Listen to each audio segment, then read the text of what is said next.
আমি চট করে পরের প্লেটটা একবার if you permit I will like to আমি একসাথে আসছিলাম আলোচনা যে কি কি যায় আমি একবার দেখি।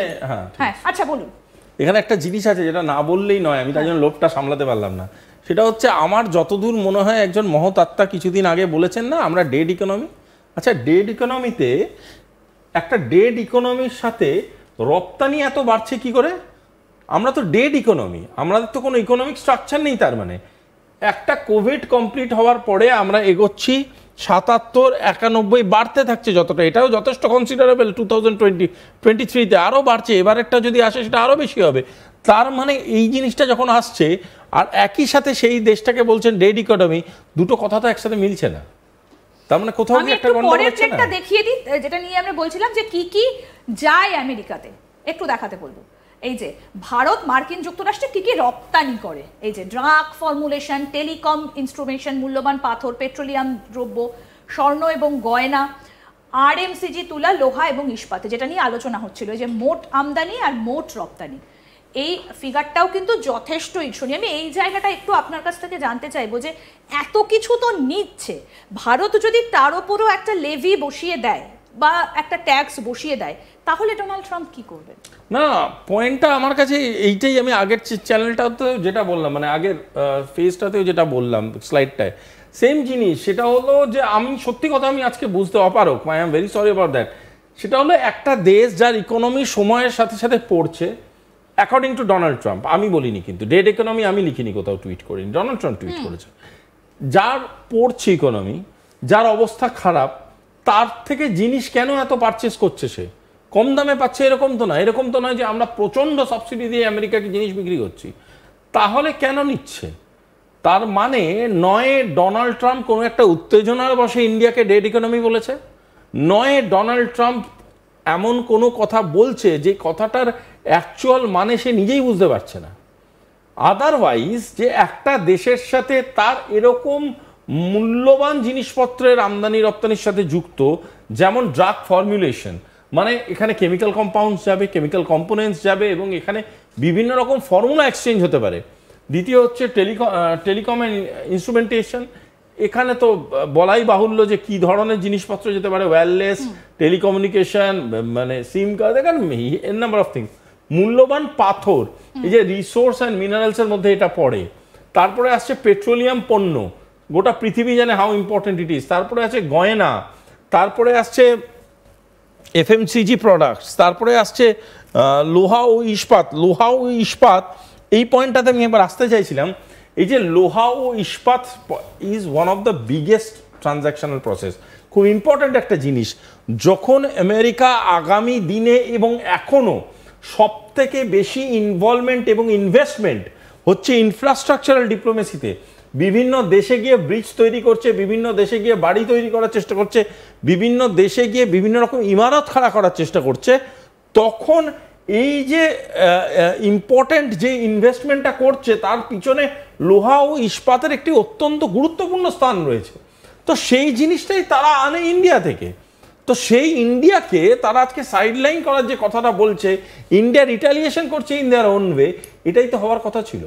সে কি ভেবেছিল যে Narendra Modi, Indian government, Indian মানুষজন মাথা নিচু করে নাচার ভুল হয়ে গেছে, আপনি যা করেছেন আমরা সেটা মেনে নিচ্ছি, দিয়ে দেবে? না, দেবে না। এবং আমি প্রথমবার জোর গলায় বলছি যে এইটা হচ্ছে একটা চাইনিজ মডেল, যেটা কিন্তু বিশ্বের সামনে আমেরিকার কান মুলে বসিয়ে দিয়েছে আমেরিকাকে। সেটা হলো চায়না করে দেখিয়েছে। হ্যাঁ, China is much bigger economy, correct. China করতে পেরেছে, চায়নার কাছে ব্যাকআপ অনেক আছে, কারেক্ট। আমি বিশ্বাস করি এবং সম্মানের সাথে বলি চায়নাকে, যে চায়না আমেরিকাকে অনেক প্রপার ট্রিটমেন্ট করে। যে ভাষাটা আমেরিকা বোঝে, চায়না ওই ভাষাতেই আমেরিকার সাথে কথা বলে। আমরা অনেক ক্ষেত্রেই অত্যন্ত ভদ্র ভাষায় আমেরিকাকে ট্রিট করেছি। তো আজকের ডেটে দাঁড়িয়ে যখন আমাদের সব থেকে বড় ক্ষতি করেছে যে দেশগুলো, সেই দেশগুলোর পাশে দাঁড়িয়ে বলতে পারো সফট থ্রেটনিং দিচ্ছে, বারংবার বোঝাবার চেষ্টা করছে, ভারতবর্ষকে থ্রেট করছে, তখন যদি ভারতবর্ষ ট্যারিফ বসিয়ে থাকে, তখন যদি ভারতবর্ষ আমেরিকাকে এটা বুঝিয়ে থাকে যে ওয়্যার ইউ বিলং, বেশ করেছে। আমি পরের প্লেটটাতে এবার আসি, প্লিজ। প্লেট নাম্বার 3, বিশ্বের অর্থনৈতিক বৃদ্ধির হার।